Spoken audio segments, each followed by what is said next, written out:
He was hours from being left behind again. Not hours from a shelter closing, hours from something quieter, hours from becoming just another cat that families walked past and forgot. He didn't run to the door when we brought him home. He didn't sniff around with curiosity. He didn't explore at all. He just sat there, right in the middle of the hallway, completely still, like he was waiting for something terrible to happen. And the look in his eyes, I'll never forget it. It wasn't exactly fear, it was something quieter than fear, something heavier, like he didn't believe any of it was real. Rusty had spent nearly 8 months in a shelter, 8 months of metal cages, fluorescent lights, and the constant noise of other animals crying out for someone, anyone, to choose them. 8 months of watching families walk through the doors, point at other cats, and walk out without him. He was 2 years old, fully grown, not a tiny kitten that melts hearts at first glance, just an orange tabby with long fur, a broad chest, and serious amber eyes. Just there, waiting every single day. When the shelter coordinator handed him to us, she pulled me aside and said something quietly. He might not act like a cat who's been rescued. Not at first. I nodded. I thought I knew what she meant. I didn't. Inside the house, it became clear how much those 8 months had shaped him. He moved low to the ground, almost crawling, like he was trying to take up as little space as possible, like he was afraid of being noticed. He didn't meow, not once. He found the narrowest gap between the wall and the couch, pressed himself into it as deep as he could, and that's where he stayed. I put out a soft bed for him. He ignored it and slept on the bare floor. I placed toys around the room. He walked past them without a glance. The sound of the television made him flinch. Running water in the kitchen made him flatten against the floor. A door closing too hard sent him straight back to his corner. Every ordinary sound in this house felt like a potential threat to him. There was a stillness in the way he held himself, guarded, careful, waiting, like the world had already taught him not to expect anything good. I kept thinking, just give him time, he'll come around. But days passed and Rusty stayed quiet, still watching everything with those amber eyes. Not sadness exactly, more like disbelief, like he was still waiting to be taken back. Those first weeks took real patience. I kept things calm, no sudden movements, no loud voices, no forcing anything.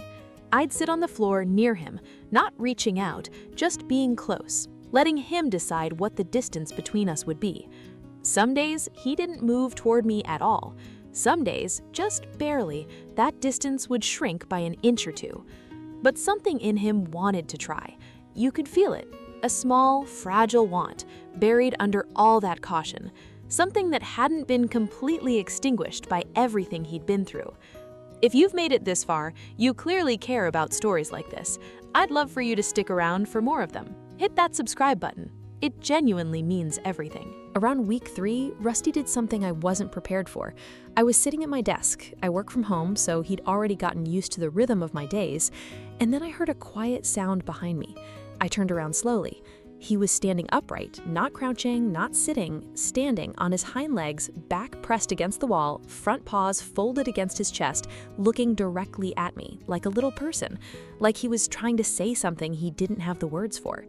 I didn't move. I just looked back at him. And for the first time since he'd come home, he didn't look away. That was the beginning of everything.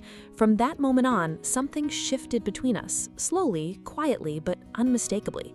Rusty started to understand that this house was different, that nobody was going to take him back, that the calm here was real, and it belonged to him too. He started coming into the room where I worked. First, he'd stop in the doorway and just watch. Then he'd sit at a distance, then closer, always with that careful, measuring expression, like he was still gathering data on whether trust was safe. But he was there, present, choosing again and again to be near me. After about 2 months, his real personality started coming through. He became genuinely curious. He started moving through every room like he was claiming each space for the very first time. He found the best sunny spot by the window. He learned exactly what the can opener meant. He started to play, tentatively at first, then with sharp, focused energy, chasing a toy across the floor like it was the most serious mission in the world. And he never stopped standing upright. It became his signature. When he wanted attention, he'd stand. When something caught his eye, he'd rise up and look. Sometimes I'd glance over from my work and he'd just be there, upright, patient, front paws folded, like he was waiting for me to say something worth hearing. Every time it made me laugh because it looked exactly like a person who had decided to become a cat and hadn't fully committed to it. He started climbing onto the couch, then the bed. Then one morning he settled across my legs while I was reading, tucked his chin onto his paws, let out the slowest exhale and just stayed, like he'd finally, after all those months, put something heavy down. Because I work from home, we spend almost every waking hour together.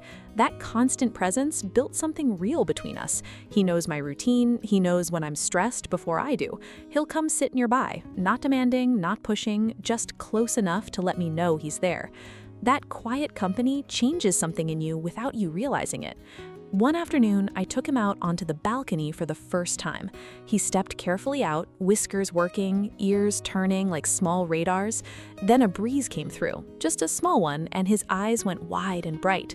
He rose up onto his hind legs, nose tilted into the wind, completely himself for the very first time. It was the most alive I'd ever seen him look.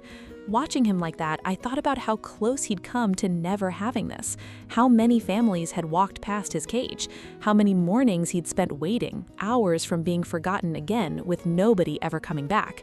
Before Rusty came into my life, I was carrying a kind of quiet grief I hadn't fully named yet, a kind of loss that had closed something in me.